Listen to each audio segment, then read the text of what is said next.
मित्रांनो नमस्कार, मी श्रीकांत देशपांडे डिजिटल विज्ञान या आपल्या यूट्यूब चॅनलमध्ये तुम्हा सर्वांचं खूप खूप स्वागत। मित्रांनो, बऱ्याचशा शाळांमध्ये इयत्ता 9वीच्या द्वितीय सत्र परीक्षा सुरू आहेत किंवा काही शाळांमध्ये आता द्वितीय सत्र परीक्षा लवकरच सुरू होतील।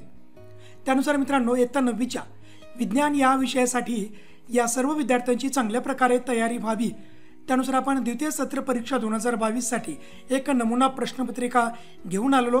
पूर्ण 40 गुणांची ही नमुना प्रश्नपत्रिका आहे। त्यांच्या उत्तराच्या स्पष्टीकरणासह आपण ही प्रश्नपत्रिका अभ्यासणार आहोत। चला तर मित्रांनो, आजच्या या व्हिडिओला सुरुवात करूया। तर यामध्ये आपल्याला द्वितीय सत्र परीक्षा शैक्षणिक वर्ष 2021-22 साठी ही प्रश्नपत्रिका असेल।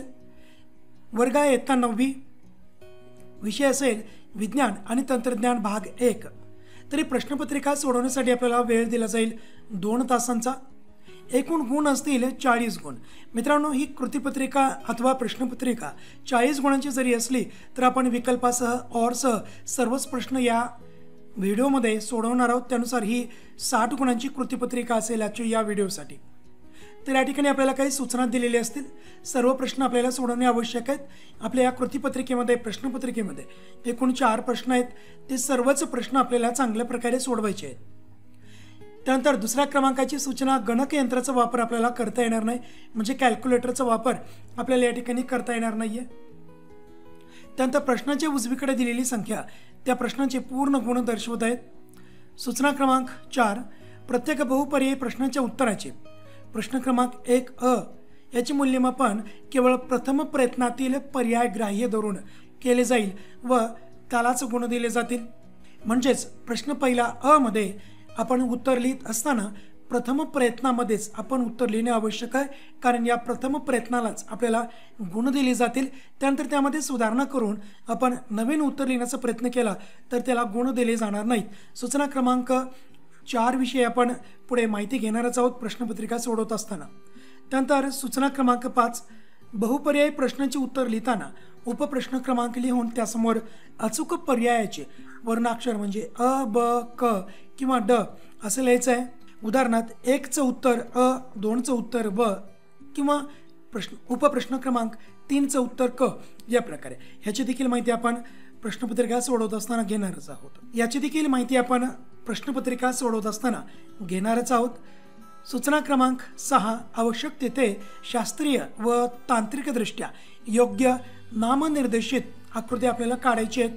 म्हणजेच बऱ्याच वेळेस प्रश्नामध्ये आपल्याला आकृती काढा असं सांगितलेलं नसतं, परंतु आपल्याला उत्तर योग्य प्रकारे लिहिण्यासाठी त्या ठिकाणी जर आकृती काढण्याची आवश्यकता असेल तर त्या ठिकाणी त्या प्रश्नामध्ये आपण नक्कीच योग्य प्रकारे आकृती काढणं आवश्यक आहे।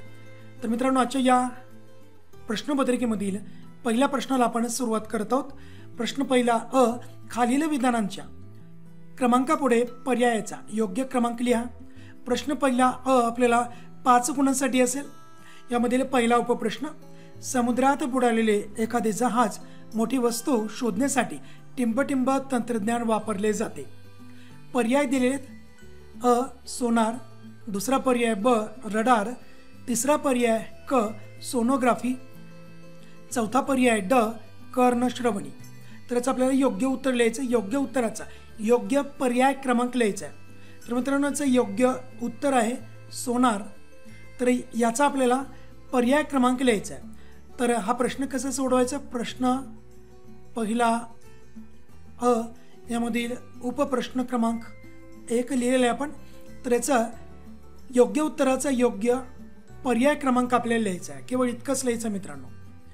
त्यानंतर आवश्यकता वाटत असेल तर आपण हे जे योग्य उत्तर आहे ते देखील आपण इथे लिहू शकतो सोनार या प्रकारे। किंवा जी आपली जुनी पद्धत आहे, पारंपरिक पद्धतीने आपण रिकाम्या जागा लिहित आलेलो आहोत, त्या पद्धतीने देखील आपण या प्रश्नाची उत्तरे लिहू शकतो। म्हणजेच प्रश्न क्रमांक लिहिलेला आहे, उपप्रश्न क्रमांक आपण लिहिलेला आहे। त्यानंतर हे सर्व विधान आपल्याला योग्य प्रकारे लिहायचं आहे। आणि ज्या ठिकाणी रिकामी जागा आहे ना, तिथं सोनार हा शब्द आपण लिहिला आणि मग पुन्हा उर्वरित विधान जरी पूर्ण केले आणि जे योग्य उत्तर आहे त्याला आपण चौकट करायची आहे, अंडरलाईन करायचं आहे, तर असं देखील उत्तर आपण याचं लिहू शकतो। त्यानंतर पुढचा उपप्रश्न क्रमांक, कार्टेशियन चिन्ह संकेतानुसार आरशाचा टिंबटिंब हा आरंभ बिंदू मानतात। पहिला पर्याय मुख्य अक्ष, दुसरा पर्याय ध्रुव, तिसरा पर्याय नाभी, चौथा पर्याय वक्रता केंद्र. तर याचं योग्य उत्तर आहे मित्रांनो ध्रुव व योग्य पर्याय क्रमांक असेल ब. तिसरा उपप्रश्न क्रमांक, सर्व सेंद्रिय पदार्थामध्ये अत्यावश्यक असलेले मूलद्रव्य टिंबटिंब हे होय. पहिला पर्याय हायड्रोजन, त्यानंतर नायट्रोजन, त्यानंतर ऑक्सिजन आणि शेवटचा पर्याय कार्बन. तर याचं योग्य उत्तर आहे कार्बन व त्याचा योग्य पर्याय क्रमांक आहे ड. त्यानंतर पुढचा उपप्रश्न क्रमांक, धुण्याच्या सोड्यामध्ये स्फटिक जलाच्या रेणूंची संख्या टिंबटिंब इतकी असते. पर्याय दिलेले आहेत. पहिला पर्याय 10, दुसरा पर्याय 5, त्यानंतर 7 आणि शेवटचा पर्याय 24. तर याचं योग्य उत्तर आहे मित्रांनो 10 आणि याचा योग्य पर्याय क्रमांक आहे अ. पुढील उपप्रश्न क्रमांक, हायपरथायरॉइडिझम या रोगाच्या उपचारासाठी टिंबटिंबचा वापर करतात. पर्याय आहेत. पहिला पर्याय आहे आयोडीन 123, त्यानंतर आयोडीन 131, त्यानंतर रेडियम 223, त्यानंतर समारियम 153. तर याचं योग्य उत्तर आहे मित्रांनो अ आयोडीन 123. त्यानंतर प्रश्न क्रमांक 1 ब, खालील प्रश्नांची सूचनेप्रमाणे उत्तरे लिहा. तर यामधील पहिला उपप्रश्न, रासायनिक समीकरण पूर्ण करायला सांगितले आपल्याला. तर 2 NaOH, 2 सोडियम हायड्रॉक्साईड दिलेले आहेत आणि कार्बन डायऑक्साईड हे 2 अभिक्रियाकारक आहेत. तर यांची उत्पादिते आपल्याला या ठिकाणी द्यायची आहेत इथं. तर ही अभिक्रिया पूर्ण झाल्यानंतर पहिलं जे उत्पादित मिळत आहे ते म्हणजे सोडियम कार्बोनेट, कपडे धुण्याचा सोडा, त्यानंतर पाणी H2O. तर अशा प्रकारचे हे उत्पादिते आपण इथे लिहिलेले आहेत. त्यानंतर चूक की बरोबर ते लिहा. विधान दिलेलं आहे की बहिर्गोल आरशामुळे मिळणारी प्रतिमा ही आभासी, सुलट व वस्तूपेक्षा लहान असते. तर विधान पूर्णपणे बरोबर आहे. त्यानंतर खालील कार्बन अणूच्या रचनेची अपरूप ओळखा. ही रचना आपल्याला दिलेली आहे. तर याचं अपरूप आपल्याला सांगायचं आहे. तर ही रचना ग्रॅफाइट या कार्बनच्या अपरूपाची आहे. त्यानंतर वेगळा घटक ओळखा. कुत्रा, उंदीर, वटवाघूळ आणि कीटक. तर याचा वेगळा घटक आहे मित्रांनो कीटक, कारण हे तिन्ही जे घटक आहेत सस्तनी वर्गामध्ये मोडणारे घटक आहेत किंवा प्राणी आहेत आणि कीटक जो आहे हा संधिपाद प्राणी संघामध्ये सजीव आहे. त्यानंतर जाऊया पुढे. व्याख्या लिहा. नाभी अंतर. तर नाभी अंतराची व्याख्या आपल्याला लिहायची आहे की आरशाचा ध्रुव आणि नाभी यांच्यातील अंतराला नाभी अंतर असं म्हणतात आणि नाभी अंतर स्मॉल f या इंग्रजी अक्षराने दर्शवलं जातं. त्यानंतर प्रश्न क्रमांक 2 अ, शास्त्रीय कारणे लिहा. कोणतेही 2. यामध्ये आपल्याला एकूण 3 शास्त्रीय कारणे विचारली जातात. त्यापैकी कोणतेही 2 लिहायचे आहेत. सरावासाठी आपण तिन्ही शास्त्रीय कारणे या ठिकाणी घेत आहोत आणि हा प्रश्न आपल्याला एकूण 4 गुणांसाठी विचारला जातो. तर यामध्ये पहिला उपप्रश्न, वर्गात निर्माण झालेला प्रतिध्वनी आपण ऐकू शकत नाही. प्रतिध्वनी वेगळा ऐकू येण्यासाठी हवेचे तापमान 22°C असताना, ही एक अट आहे मित्रांनो, लक्षामध्ये असू द्या. प्रतिध्वनी वेगळा ऐकू येण्यासाठी हवेचे तापमान 22°C असताना ध्वनीच्या स्रोतापासून परावर्तक पृष्ठभागाचे म्हणजेच एखाद्या अडथळ्याचे अंतर कमीत कमी 17.2 मीटर इतके असावे लागते. हे 2 अटी आहेत. पहिलं तापमान आणि दुसरं अंतराची अट. तर अशा परिस्थितीमध्येच आपल्याला प्रतिध्वनी ऐकू येतो. आता येऊया आपल्या वर्गामधील परिस्थिती काय आहे. तर वर्गात समोरच्या भिंतीमधील अंतर तसेच छताची जमिनीपासूनची उंची 17.2 मीटरपेक्षा कमी असते. त्यामुळे नक्कीच वर्गामध्ये निर्माण झालेला प्रतिध्वनी आपण ऐकू शकत नाहीत. दुसरं कारण, दुसरा प्रश्न, बायोगॅस हे पर्यावरण स्नेही इंधन आहे. यामध्ये कोणतेही 4 मुद्दे आपल्याला लिहिणं आवश्यक आहे. आपण या ठिकाणी एकूण 7 मुद्दे घेतलेले आहेत. तुम्ही परीक्षेमध्ये ह्या 7 पैकी कोणतेही 4 मुद्दे लिहिणं आवश्यक आहेत. पहिला मुद्दा, बायोगॅसमध्ये सुमारे 55 ते 60% मिथेन व उर्वरित भाग हा कार्बन डायऑक्साईड वायूचा असतो. बायोगॅस हा स्वयंपाकाची इंधनाची मागणी भागवणारे अतिशय स्वस्त व वापरासाठी सोयीचे असे इंधन आहे. हे इंधन चटकन जळते आणि तत्परतेने उष्णता निर्माण करते. याचे ज्वलन सोप्या पद्धतीने नियंत्रित करता येते. याच्या ज्वलनापासून कोणत्याही प्रकारचा स्थायू कचरा म्हणजेच राख इत्यादी शिल्लक राहत नाहीत. या इंधनाचे स्थानांतरण सहज करता येते. यासाठी ठराविक अंतरावरही नळाद्वारे आपण या बायोगॅसचा पुरवठा करू शकतो. आणि शेवटचा मुद्दा, या वायू इंधनांची उष्णता निर्मिती क्षमता ही अतिशय उच्च असते. त्यामुळे बायोगॅस हे पर्यावरणस्नेही इंधन आहे. म्हणजेच लाकूड फाटा असेल किंवा शेणाच्या गोवरे असतील यांच्यापेक्षा कितीतरी अधिक तुलनेनं या बायोगॅसपासून आपल्याला अधिक उष्णता निर्मिती करता येते. त्यानंतर जाऊया पुढील उपप्रश्नाकडे. बहिर्गोल आरशाला अपसारी आरसा असे म्हणतात. मुख्याक्षाला समांतर किरण बहिर्गोल आरशावरून परावर्तित झाल्यानंतर अपसारित होत असल्याने त्या आरशाला अपसारी आरसा म्हणतात. आता अपसारित किंवा अपसरण म्हणजे काय हा शब्द लक्षात घ्या मित्रांनो. अपसरण म्हणजे विखुरणे अथवा पसरणे. म्हणजे ज्यावेळेस प्रकाश किरण या बहिर्गोल आरशावर पडून पसरतात किंवा विखुरतात त्यावेळेस त्याला प्रकाश किरणांचं अपसरण झालं असं आपण म्हणत असतो. या आकृतीवरून आपल्याला बऱ्याच गोष्टी स्पष्ट होतील. हा बहिर्गोल आरसा आहे आणि यावरती येणार हे आपाती किरण आहेत. आपाती किरण या आरशावर बहिर्गोल आरशावर पडल्यानंतर या आरशापासून दूर जात आहेत, पसरत आहेत, विखुरत आहेत. म्हणूनच बहिर्गोल आरशाला अपसारी आरसा असं म्हटलं जातं. त्यानंतर पुढचा प्रश्न क्रमांक 2ब. खालीलपैकी कोणते 3 उपप्रश्न सोडवा. यामध्ये आपल्याला एकूण 5 उपप्रश्न विचारले जातात. त्यापैकी 3 उपप्रश्न सोडवणे आवश्यक आहे. परंतु या ठिकाणी आपण सराव व्हावा यासाठी हे 5ही उपप्रश्न सोडवत आहोत. प्रश्न दुसरा ब आपल्याला एकूण 6 गुणांसाठी असतो. तर यामध्ये पहिला उपप्रश्न. एका अंतर्वक्र आरशामुळे 5 सेमी उंचीची उलटी प्रतिमा मिळवण्यासाठी 10 सेमी उंचीची वस्तू ठेवल्यास विशालन किती असेल. म्हणजे आपल्याला या ठिकाणी विशालन शोधायला सांगितलेलं आहे. इथे 2 गोष्टी दिलेल्या आहेत मित्रांनो. प्रतिमेची उंची दिलेली आहे आणि वस्तूची देखील उंची दिलेली आहे.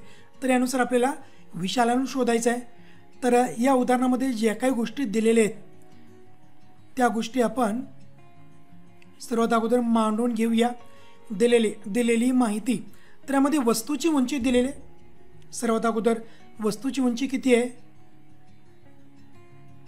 ते आपण घेऊया. वस्तूची उंची आपण h1 ने दर्शवतो. तर वस्तूची उंची किती आहे इथं 10 सेंटीमीटर आहे. त्यानंतर प्रतिमेची उंची. तर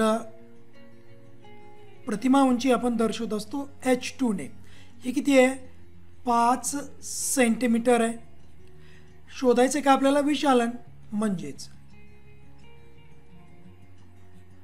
विशालन m बरोबर याची किंमत आपल्याला शोधायची आहे. सूत्र काय मित्रांनो. m विशालन बरोबर h2 भागिले h1. म्हणजेच h2 काय असेल प्रतिमेची उंची भागिले या वस्तूची उंची. किमती ठेवूया आपण. h2 ची किंमत किती आहे 5 आणि त्यानंतर h1 म्हणजे वस्तूची किंमत आहे 10. तर आपण सोडून घेऊया. सोडवून घेतल्यानंतर आपल्याला उत्तर भेटतं 0.5. तर त्या ठिकाणी त्या अंतर्वक्र आरशामुळे मिळणारं विशालन जे आहे हे असेल 0.5 इतके. त्यानंतर पुढे जाऊया. फुलरीन या कार्बनी अपरूपाचे 2 उपयोग लिहा. तर फुलरीनचा पहिला उपयोग. फुलरीन हा विसंवाहक म्हणून कार्य करत असतो. दुसरा उपयोग जलशुद्धीकरण प्रकल्पामध्ये फुलरीनचा उत्प्रेरक म्हणून वापर केला जातो पाणी शुद्धीकरणासाठी. तिसरा उपयोग एका ठराविक तापमानाला फुलरीन अतिवाहकता हा गुणधर्म दाखवतो. म्हणजे लक्षात घ्या पहिला मुद्द्यामध्ये काय सांगितलं की फुलरीन हा विसंवाहक आहे ज्यामधून विद्युत ऊर्जा वाहू शकत नाही.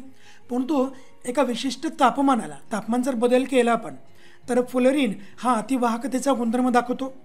म्हणजेच त्या विसंवाहक असणाऱ्या फुलरीनमधून आता इतर सुवाहकापेक्षाही अधिक जास्त प्रमाणामध्ये विद्युत ऊर्जा वाहू शकते. हे झाले याचे उपयोग. इथं 2 उपयोग विचारलेत, आपण इथं 3 उपयोग दिलेले आहेत. हे तिन्हीपैकी कोणतेही 2 उपयोग तुम्ही लिहू शकता मित्रांनो. पुढचा प्रश्न, फरक स्पष्ट करा. कार्बनची स्फटिक रूपे व अस्फटिक रूपे. मित्रांनो हा प्रश्न आपल्याला इयत्ता 9वीला वारंवार विचारलेला आहे, त्यामुळे हा मुद्दा अतिशय महत्त्वाचा आहे. तर सर्वात अगोदर आपण कार्बनची स्फटिक रूपे एका बाजूला मांडून घेऊया हा शब्द. त्यानंतर कार्बनची अस्फटिक रूपे आणि दोन्हीच्या मध्ये आपण रेष ओढायची. ठीक आहे. तर कार्बनची स्फटिक रूपेमधील पहिला मुद्दा, स्फटिक रूपातील कार्बनच्या अणूची रचना ही नियमित असते आणि अस्फटिक रूपातील कार्बनच्या अणूंची रचना ही अनियमित असते. पहिला फरक. स्फटिक रूपातील कार्बन हा अतिशय कठीण पदार्थ असतो, तर अस्फटिक रूपातील कार्बन हा ठिसूळ असतो. ह्याची आपण उदाहरण देखील लिहू शकतो. या ठिकाणी हिरा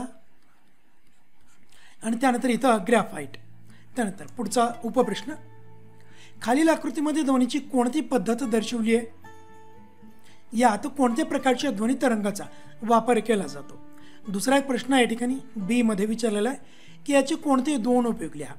तर याचं उत्तर घेऊया आपण सर्वात आधी. तर आकृतीत ध्वनीची सोनार पद्धत ही दर्शवलेली आहे आणि यामध्ये श्रव्यातीत ध्वनी तरंगाचा वापर केला जातो. श्रव्यातीत ध्वनी तरंग म्हणजे असे ध्वनी तरंग असतात ज्यांची वारंवारता ही 20,000 हर्ट्झ पेक्षाही अधिक असते. 20,000 हर्ट्झ पेक्षा अधिक वारंवारतेचा ध्वनी म्हणजेच त्याला आपण श्रव्यातीत ध्वनी असं म्हणत असतो. आणि या ठिकाणी या सोनार पद्धतीमध्ये याचा श्रव्यातीत ध्वनीचा वापर केला जातो. पुढे विचारलं आपल्याला याचे कोणते 2 उपयोग लिहा. तर सोनार तंत्र वापरून समुद्राची खोली काढता येते, पहिला उपयोग. त्यानंतर पाण्याच्या खालच्या टेकड्या, दर्या, पाणबुड्या, हिमनग, त्याचबरोबर समुद्रामध्ये बुडालेली जहाजे शोधण्यासाठी देखील सोनार तंत्राचा किंवा सोनार पद्धतीचा वापर केला जातो. त्यानंतर पुढचा उपप्रश्न, खालील चित्राबाबत स्पष्टीकरण द्या.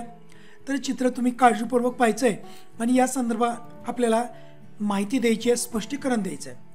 तर लोखंडी वस्तू गंजू नये म्हणून वस्तूच्या पृष्ठभागावर रंगापेक्षा अधिक टणक थर देण्याची पद्धत म्हणजेच पावडर कोटिंग आहे. म्हणजे चित्र कशाचं मित्रांनो, हे आहे पावडर कोटिंगचं. याच्याविषयी आपल्याला माहिती द्यायची. या पद्धतीमध्ये पॉलिमर, रेझिंग, रंग आणि इतर घटक एकत्र करून वितळले जातात आणि नंतर थंड करून त्या मिश्रणाचे बारीक असे चूर्ण बनवले जाते, पावडर बनवली जाते. इलेक्ट्रोस्टॅटिक स्प्रे डिपॉझिशन म्हणजेच ESD म्हणजे सामान्यपणे ज्याला आपण पावडर कोटिंग म्हणत असतो. तर पावडर कोटिंग किंवा ESD करताना धातूच्या घासलेल्या पृष्ठभागावर या पावडरचा फवारा उडवला जातो. या पद्धतीत पावडरच्या कणांना स्थितिक विद्युत प्रभार दिला जातो, त्यामुळे पावडरचा एकसारखा थर धातूच्या पृष्ठभागावर चिटकून बसतो. त्यानंतर या थरासह या सर्व वस्तू भट्टीमध्ये तापवतात, तेव्हा थरामध्ये रासायनिक अभिक्रिया होऊन मोठ्या लांबीचे बहुवारिक म्हणजे पॉलिमरचे जाळे तयार होते. हे पावडर कोटिंग अतिशय टिकाऊ, टणक आणि आकर्षक असते. दैनंदिन वापरातील प्लास्टिक व मीडियम डेन्सिटी फायबर म्हणजे MDF बोर्डवर देखील या पावडर कोटिंगचा वापर आपण करत असतो. प्रश्न क्रमांक 3, खालील कोणतेही 5 उपप्रश्न सोडवा. या ठिकाणी आपल्याला एकूण 8 उपप्रश्न विचारले जातात, त्यापैकी 5 सोडवायचे असतात, परंतु सरावासाठी आपण सर्व 8ही उपप्रश्न इथं सोडवत आहोत. हा प्रश्न आपल्याला एकूण 15 गुणासाठी विचारला जातो. तर यामधील पहिला उपप्रश्न, उदासीनीकरण म्हणजे काय? दैनंदिन जीवनातील उदासीनीकरणाची कोणतीही 2 उदाहरणे लिहा. सर्वात अगोदर आपल्याला उदासीनीकरण म्हणजे काय हे त्याच्या व्याख्येसह स्पष्ट करून सांगायचं आहे. त्याची व्याख्या देऊया आपण. तर आम्लारीशी अभिक्रिया केली असता क्षार व पाणी तयार होते. या क्रियेला उदासीनीकरण म्हणतात. म्हणजेच आम्लारी यांची अभिक्रिया झाल्यानंतर क्षार व पाणी तयार होतं. सामान्यपणे आपण आम्लाचं उदाहरण घेतो हायड्रोक्लोरिक आम्ल, व आम्लारीचं उदाहरण असतं सोडियम हायड्रॉक्साईड. तर ज्यावेळेस यांच्या दोन्ही जलीय द्रावणाबरोबर एकमेकांची अभिक्रिया होते त्यावेळेस या ठिकाणी पाण्यामध्ये विरघळलेले सोडियम क्लोराईडचे क्षार तयार होतात आणि पाणी शिल्लक राहतं. म्हणजेच इथं सोडियम क्लोराईड हे क्षार आहे आणि पाणी एक तयार होतं, तर ही एक उदासीनीकरणाची अभिक्रिया आहे। आता मुद्दा असा आहे की इथं क्षार व पाणी का तयार होतं या आम्लापासून व आम्लारीपासून, त्याचं देखील आपल्याला स्पष्टीकरण देणं इथं आवश्यक आहे। तर आम्लामधून H+ आयन तयार होतात आणि आम्लारीमधून OH- आयन हे तयार होतात। आता ज्यावेळेस आम्ल पाण्यामध्ये विरघळतं त्यावेळेस आम्ल H+ आयन देतात आणि आम्लारी पाण्यामध्ये विरघळल्यानंतर OH- आयन देतात, म्हणजेच आम्लामधील H+ आयन व आम्लारीमधील OH- आयन यांची परस्परांशी अभिक्रिया होऊन आयनीभवन न झालेले पाणी तयार होते। तर या प्रकारे H+ आणि OH-, H+ हे आम्लाकडून दिलेलं आयन आहे आणि OH- हे आम्लारीकडून दिलेलं आयन आहे। आता H+ आणि OH- तुम्ही पाहू शकता यांच्यावरती परस्पर विरुद्ध विद्युत प्रभार आहेत, त्यामुळे H+ व OH- हे एकमेकाकडे आकर्षिले जातात आणि पर्यायाने तिथं काय तयार होईल, H2O पाण्याची निर्मिती होत असते। तर यालाच म्हणायचं, या अभिक्रियालाच म्हणायचे उदासीनीकरणाची अभिक्रिया। आता याचे आपण 2 उपयोग लिहूया। तर दैनंदिन जीवनामधील उदासीनीकरणाचे उपयोग, पहिला उपयोग, जठरात तयार होणारे हायड्रोक्लोरिक आम्ल अन्नाचे पचन करण्यास मदत करते, मात्र हे आम्लाचे प्रमाण जास्त झाल्यास पोट दुखते, मळमळते, यामुळे अपचन होत असते किंवा अपचनाचा त्रास आपल्याला जाणवतो। हे टाळण्यासाठी आम्ल प्रतिबंधकाचा वापर करतात, कारण आम्ल प्रतिबंधकामुळे जठरात तयार झालेल्या अधिक आम्लाचे उदासीनीकरण होते। आता हा जो आम्ल प्रतिबंधक आहे ना, हा असेल आम्लारी, म्हणजेच जठरामध्ये तयार झालेलं आम्ल आणि आपण बाहेरून घेत असलेला हा जो आम्ल प्रतिबंधक आहे म्हणजेच आम्लारी आहे, ह्या दोघांची अभिक्रिया होईल आणि त्या ठिकाणी क्षार आणि पाणी तयार होते। त्यामुळे या अधिकचं जे आम्ल आहे आपल्या जठरामध्ये तयार झालेलं, तर या आम्लाचं उदासीनीकरण या ठिकाणी होत असतं। त्यानंतर दुसरं उदाहरण, सकाळी दात घासण्यापूर्वी लाळेचं pH 7 पेक्षा कमी असते, म्हणजे लाळ ही आम्लधर्मी असते। आपल्या मुखामधील ही आम्लता कमी करण्यासाठी आपण टूथपेस्ट वापरत असतो आणि टूथपेस्ट ही आम्लारी असते, म्हणजे टूथपेस्टमध्ये आम्लारी असते। तर तोंडातील लाळ, आम्लधर्मी लाळ व टूथपेस्टमधील आम्लारी ह्यांची अभिक्रिया होऊन त्या ठिकाणी उदासीनीकरण होतं व तोंडातील आम्लता कमी होते, म्हणजेच पर्यायाने दातांची झीज देखील थांबत असते। त्यानंतर जाऊया पुढील उपप्रश्नाकडे। गोली आरसा फुटल्यावर मिळणाऱ्या आरशाचा प्रत्येक तुकडा कोणत्या प्रकारचा आरसा असतो आणि का? म्हणजेच आपल्याकडे गोली आरसा आहे, मग तो अंतर्गोल आरसा असेल अथवा बहिर्गोल असेल। तो आरसा फुटल्यानंतर आपल्याला आरशाचा प्रत्येक तुकडा जो मिळत आहे तो तुकडा आता कोणत्या प्रकारचा आरसा आहे, म्हणजेच आता तो गोली आरसा राहिलेला आहे का सपाट आरशामध्ये त्याचं रूपांतर झाले, आणि त्याचं कारण देखील आपल्याला या ठिकाणी सांगायचं आहे। ह्याचं उत्तर अतिशय सोपं मित्रांनो, उत्तर पाहूया। गोली आरसा फुटल्यावर मिळणाऱ्या आरशाचा प्रत्येक तुकडा मूळ आरशाच्या प्रकारचाच, म्हणजेच मूळ आरसा जर अंतर्गोल आरसा असेल तर तो तुकडा अंतर्गोल प्रकारचा असेल, आणि जर फुटणारा आरसा बहिर्गोल प्रकारचा असेल तर त्यापासून मिळालेला तो तुकडा बहिर्गोल आरशासारखाच असेल। त्याचं कारण जाणून घेऊया। कारण या ठिकाणी परावर्तक पृष्ठभाग व वक्रता त्रिज्या यांच्यामध्ये काहीच फरक पडत नाही, म्हणजे अंतर्गोल आरसा असेल तर परावर्तक पृष्ठभाग तोच राहणार आहे, आणि सर्वात महत्त्वाचं म्हणजे त्यांच्या वक्रता त्रिज्यामध्ये कोणत्याच प्रकारचा बदल होत नाही। जाऊया पुढील प्रश्नाकडे। चित्रातील यंत्राचे नाव सांगा व त्याच्या कार्याचे योग्य मुद्द्याद्वारे स्पष्टीकरण द्या। तर चित्रातील जे यंत्र आहे हे अग्निशामक यंत्र आहे, त्याचं आपण कार्य समजून घेऊया। तर हे अग्निशामक यंत्र आहे। अग्निशामक यंत्रामध्ये सोडियम बायकार्बोनेटची भुकटी असते आणि एका कुपीमध्ये, म्हणजे एका छोट्याशा डब्बेमध्ये विरल सल्फ्युरिक आम्ल असते।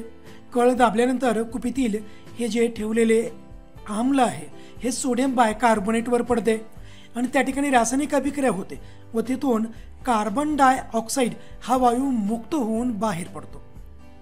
कार्बन डायऑक्साईड वायू जळत नाही व ज्वलनास मदतही करत नाही, त्यामुळे जळणाऱ्या वस्तूवर कार्बन डायऑक्साईड वायू पसरल्यास हवा न मिळाल्यामुळे आग आटोक्यात येते म्हणून आग विझवायला हा वायू उपयोगी असतो. त्याची अभिक्रिया आपण बघूया. 2 सोडियम बायकार्बोनेट सल्फ्युरिक आम्ल हे 2 अभिक्रिया कारक आहेत मित्रांनो. तर इथं सोडियम सल्फेट पाणी आणि सर्वात महत्त्वाचं म्हणजे कार्बन डायऑक्साईड वायूची निर्मिती इथं होत आहे. कार्बन डायऑक्साईड वायू अग्निशामके ही क्षरण न होणारी व वीज प्रवाह प्रतिबंधक असतात. त्यामुळे विद्युत उपकरणे व यंत्रांना लागलेल्या आगीतही अशा प्रकारची अग्निशामके आपल्याला वापरता येतात. आधुनिक अग्निशामक यंत्रात द्रवरूप व स्थायू रूप कार्बन डायऑक्साईड वायू दाबाखाली उच्च दाबाखाली भरलेला असतो आणि दाब कमी केल्यावर तो बाहेर येतो. आणि कार्बन डायऑक्साईड वायू हवेपेक्षा जड असल्यामुळे तो जळणाऱ्या वस्तूवर सर्वत्र समान प्रमाणामध्ये पसरतो आणि आता जळणाऱ्या वस्तूला वातावरणातील ऑक्सिजनचा पुरवठा न झाल्यामुळे आग आटोक्यात आणायला मदत होते. त्यानंतर जाऊया पुढील उपप्रश्नाकडे. या ठिकाणी एक उदाहरण दिले मित्रांनो. सुनील 2 समांतर भिंतीमध्ये उभा आहे. त्याच्यापासून सर्वात जवळची भिंत 660 मीटर अंतरावर आहे. तो ओरडल्यानंतर 4 सेकंदानंतर त्या आवाजाचा पहिला प्रतिध्वनी ऐकू आला व नंतर 2 सेकंदानंतर दुसरा प्रतिध्वनी ऐकू आला. तर आता या परिस्थितीमध्ये आपल्याला या ठिकाणी 2 प्रश्न विचारलेले आहेत.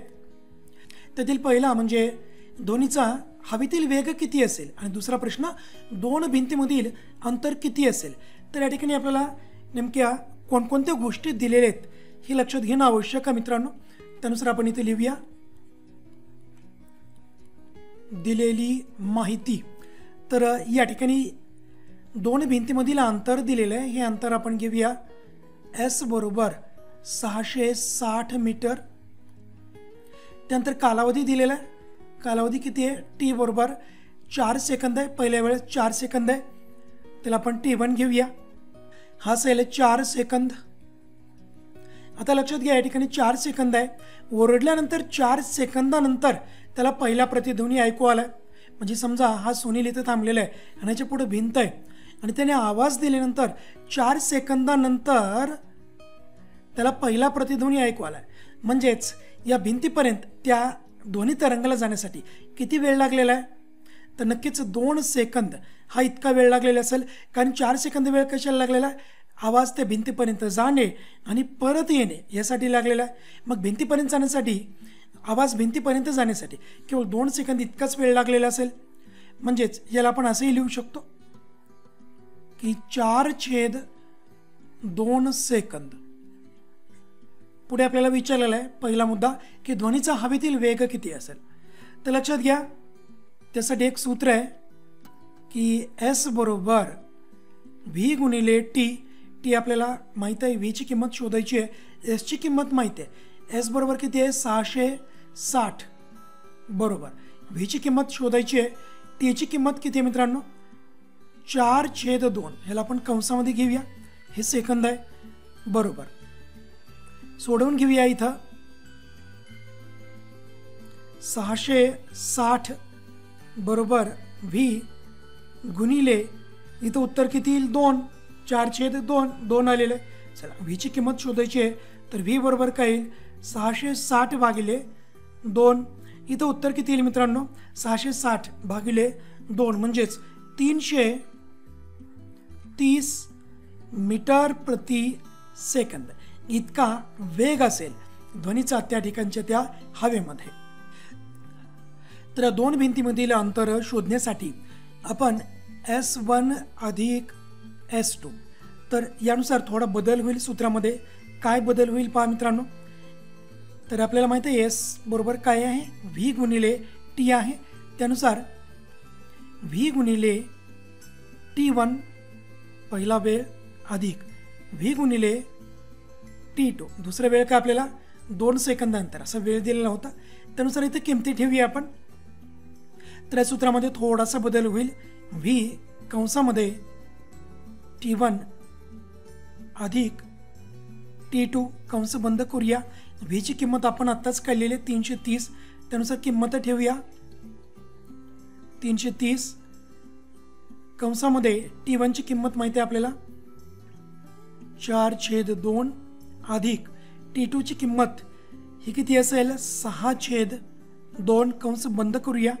त्यानंतर पुढे पहा 330 आणि कंसामध्ये याला आपण साधं रूप देऊया. तर या ठिकाणी 4 + 6 10/2 हे कंसामध्ये आहे. तर बघा 330 गुणिले 5 5×2 10.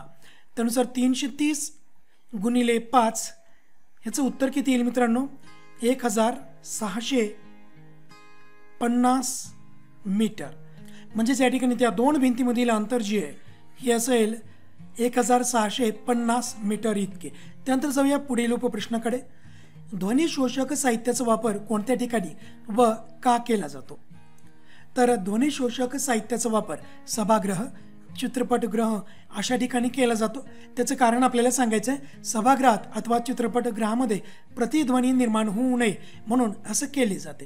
त्यानंतर पुढचा उपप्रश्न. दगडी कोळशाचे कोणते 3 प्रकार लिहून त्या प्रकारात असलेल्या कार्बनचे शेकडा प्रमाण आपल्याला लिहायचे. आपल्याला माहिती आहे की कार्बनच्या टक्केवारीवरून दगडी कोळशाचे एकूण 4 प्रकार पडतात. त्यापैकी कोणते 3 प्रकार लिहायचे? आपण सर्वासाठी इथं 4ही प्रकार घेतलेले आहेत. तर पहिला प्रकार पीठ. तर या पीठमध्ये कार्बनचे 60% पेक्षाही कमी प्रमाण असते. त्यानंतर दुसरा प्रकार लिग्नाईट. यामध्ये कार्बनचे प्रमाण अंदाजे 60 ते 70% असते. त्यानंतर तिसरा प्रकार बिट्युमिनस. यामध्ये कार्बनचे प्रमाण सुमारे 70 ते 90% इतकं असते. आणि अँथ्रासाइट यामध्ये कार्बनचे प्रमाण सुमारे 95% इतके असते. या ठिकाणी कोणती 3 प्रकार लिहायचे होते? आपण 4ही लिहिलेले आहेत. त्यानंतर पुढे पर्यावरणपूरक रंगपंचमी साजरी करण्यासाठी कोणत्या प्रकारचे रंग वापराल आणि का? त्याची कारणे आपल्याला सांगायची आहेत. तर पर्यावरणपूरक रंगपंचमी साजरी करण्यासाठी वनस्पतीपासून तयार केलेले नैसर्गिक रंग वापरता येतील. यामध्ये बीट, पळसाची फुले, पालक, गुलमोहर या विविध रंगी स्रोतापासून रंगपंचमीसाठी रंग तयार करता येतील. त्याचं कारण आपल्याला सांगायचं आहे. कारण या नैसर्गिक रंगामुळे आंधळेपणा, त्वचेचे रोग, अस्थमा यासारखे अपायकारक रोग निर्माण होत नाहीत. त्यानंतर शेवटचा उपप्रश्न. पुढील तक्ता पूर्ण करा. या ठिकाणी ध्वनीचे प्रकार दिलेत, ध्वनी मर्यादा आहे आणि त्याची उदाहरणं दिलेली आहेत. तर श्राव्य ध्वनी याची ध्वनी मर्यादा किती आहे? 20 हर्ट्ज ते 20,000 हर्ट्ज आहे. ह्याची उदाहरणं मानवी कान ऐकू शकतो असे सर्व ध्वनी म्हणजेच श्राव्य ध्वनी आहेत. त्यानंतर ध्वनी मर्यादा दिलेल्या 20 हर्ट्जपेक्षाही कमी वारंवारता. तर याला आपण काय म्हणत असतो? अवश्राव्य ध्वनी. ह्याची उदाहरणं दोलकाच्या कंपनाने निर्माण झालेला ध्वनी, त्याचबरोबर भूकंप होण्यापूर्वी पृथ्वीच्या पृष्ठभागाची कंपने. त्यानंतर ध्वनीचा प्रकार आपल्याला लिहायचा आहे. ध्वनी मर्यादा देखील आपल्याला लिहायची आहे. केवळ उदाहरण दिलंय, वटवाघूळ आणि डॉल्फिन. तर लक्षात घ्या ध्वनीचा प्रकार काय असेल? श्रव्यातीत ध्वनी आहे. ध्वनी मर्यादा किती आहे? 20,000 हर्ट्जपेक्षा अधिक वारंवारतेचा ध्वनी. तर अशा प्रकारे आपल्याला हा तक्ता पूर्ण करणं आवश्यक आहे. त्यानंतर प्रश्न क्रमांक 4. खालीलपैकी कोणताही एक उपप्रश्न सोडवायचा आहे. हा आपल्याला 5 गुणांसाठी असतो. या ठिकाणी आपल्याला 2 उपप्रश्न दिलेले असतात. त्यातील कोणताही एक उपप्रश्न आपल्याला सोडवायचा आहे. सरावासाठी आपण या ठिकाणी 2ही उपप्रश्न सोडवणार आहोत. पहिला उपप्रश्न पाहूया. खालील मुद्द्यांच्या आधारे दुर्गंधीनाशक पदार्थांचे स्पष्टीकरण करा. 3 मुद्दे आहेत. त्यातील पहिला मुद्दा ए, दुर्गंधीनाशक पदार्थाचे प्रकार. दुसरा मुद्दा घामाचे प्रमाण आणि तिसरा मुद्दा त्याचे दुष्परिणाम. तर सर्वात अगोदर दुर्गंधीनाशक पदार्थ म्हणजे काय त्याची व्याख्या लिहिणं आपल्याला आवश्यक आहे. शरीराला येणाऱ्या घामाला सूक्ष्म जंतूंनी केलेल्या विघटनामुळे वास येतो. हा वास रोखण्यासाठी दुर्गंधीनाशक पदार्थ वापरले जातात. दिवसभर प्रफुल्लित राहण्यासाठी प्रत्येकाला सुवासिक असे डिओड्रंट म्हणजेच हे दुर्गंधीनाशक यांचा वापर करणे आवडत असते. तर आपल्याला या 3 मुद्द्याच्या आधारे या प्रश्नाचं उत्तर द्यायचं आहे. पहिला आणि दुसरा मुद्दा आपण एकत्र घेतलेला आहे मित्रांनो. दुर्गंधीनाशक पदार्थांचे प्रकार आणि घामाचे प्रमाण. तर पहिला प्रकार साधारण डिओ. यामध्ये ॲल्युमिनियमच्या संयुगांचे प्रमाण कमी असते. हा घामाचा वास कमी करत असतो. दुसरा प्रकार घाम रोखणारे डिओ. आता घाम स्त्रावण्याचे प्रमाण कमी करतो. यामध्ये ॲल्युमिनियम क्लोरोहायड्रेट्सचे प्रमाण 15% इतके असते. त्यामुळे त्वचेवरील घामाचे छिद्र बंद होतात व घाम येणे बंद होते. तिसरा प्रकार वैद्यकीय डिओ. ज्या व्यक्तींना खूप घाम येतो व त्याचे घातक परिणाम त्वचेवर होतात अशा व्यक्तींसाठी वैद्यकीय डिओ तयार केलेला आहे. यामध्ये 20 ते 25% ॲल्युमिनियम असतो. हा फक्त रात्रीच वापरला जातो. तर हे झाले 3 प्रकार व त्यानुसार घामाचे प्रमाण यासंबंधी आपण माहिती दिलेली आहे. त्यानंतर पुढे याचे दुष्परिणाम आपल्याला लिहायचे आहेत. डिओड्रंटचे दुष्परिणाम काय आहेत? तर ॲल्युमिनियम त्याचबरोबर झिरकोनियम ही संयुगे डिओड्रंटमधील सर्वात घातक असणारी रसायने आहेत. यामुळे नकळतपणे डोकेदुखी, अस्थमा, श्वसनाचे विकार, हृदयविकार असे आजार संभवतात. त्यानंतर दुसरा दुष्परिणाम ॲल्युमिनियम हायक्लोरोहायड्रेट्समुळे त्वचेचे विविध विकार तसेच त्वचेचा कर्करोग देखील होण्याची शक्यता आहे. त्यानंतर जाऊया दुसऱ्या उपप्रश्नाकडे. प्रश्न 4 मधील हा दुसरा उपप्रश्न या ठिकाणी दिलेला आहे. आकृत्या पाहून परावर्तनाचे नियम लिहा. तर या ठिकाणी 3 आकृत्या दिले आहेत. 1, 2, 3 यांचे नियम आपल्याला लिहायचे. पहिला नियम, दुसरा नियम, तिसरा नियम. प्रत्येकी एक नियम 3 गुण, एक गुणासाठी. त्यामुळे हा इतका प्रश्न जर आपण लिहिला तर आपल्याला 3 गुण इथं मिळतील. त्यानंतर आकृतीच्या आधारे किरणाकृती म्हणजे काय आपल्याला लिहायचं, यासाठी 1 गुण असेल. त्यानंतर आकृतीमध्ये हा जो आरशाचा प्रकार आहे तो आपल्याला ओळखायचा, त्याला आपल्याला शेवटचा 5वा गुण दिला जाईल. तर सर्वात अगोदर पहिला नियम, नियम 1, जर आपाती किरण मुख्य अक्षाला समांतर असेल तर परावर्तित किरण मुख्य नाभीतून जातो. आपाती किरण मुख्य अक्षाला समांतर आहे तर या ठिकाणी परावर्तित किरण हा मुख्य नाभीतून जातो. दुसरा नियम, या आकृतीवरून आपल्याला दुसरा नियम लिहायचा. नियम क्रमांक 2, जर आपाती किरण मुख्य नाभीतून जात असेल, आपाती किरण मुख्य नाभीतून जात असेल तर परावर्तित किरण मुख्य अक्षाला समांतर जातो. तिसरा नियम, तिसऱ्या आकृतीवरून, जर आपाती किरण वक्रता मध्यातून जात असेल तर परावर्तित किरण त्याच मार्गाने परत फिरतो. आपाती किरण वक्रता मध्यातून जात आहे तर परावर्तित किरण त्याच मार्गाने म्हणजे या वक्रता मध्यातूनच परत फिरत असतो.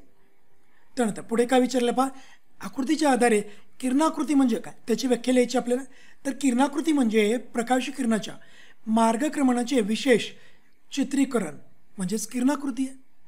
त्यानंतर या आकृतीमधील आपल्याला आरशाचा प्रकार ओळखायचा आहे. तर आकृतीतील आरशाचा प्रकार हा अंतर्वक्र आरसा आहे. तर अशा प्रकारे आपण या सर्व प्रश्नांची उत्तरे इथं दिलेली आहे. तर मित्रांनो, अशा प्रकारे या व्हिडिओमध्ये आपण द्वितीय सत्र परीक्षेसाठी इयत्ता 9वी विज्ञान भाग 1 मधील एक नमुना प्रश्नपत्रिका, संभाव्य नमुना प्रश्नपत्रिका त्याची आपण माहिती घेतलेली आहे, प्रत्येक प्रश्नाच्या उत्तराच्या स्पष्टीकरणासह. तर मित्रांनो, अशाच प्रकारचे वेगवेगळे विज्ञानविषयक व्हिडिओज व शैक्षणिक अपडेट जाणून घेण्यासाठी नक्कीच आपल्या डिजिटल विज्ञान या यूट्यूब चॅनलला सबस्क्राईब करा. धन्यवाद.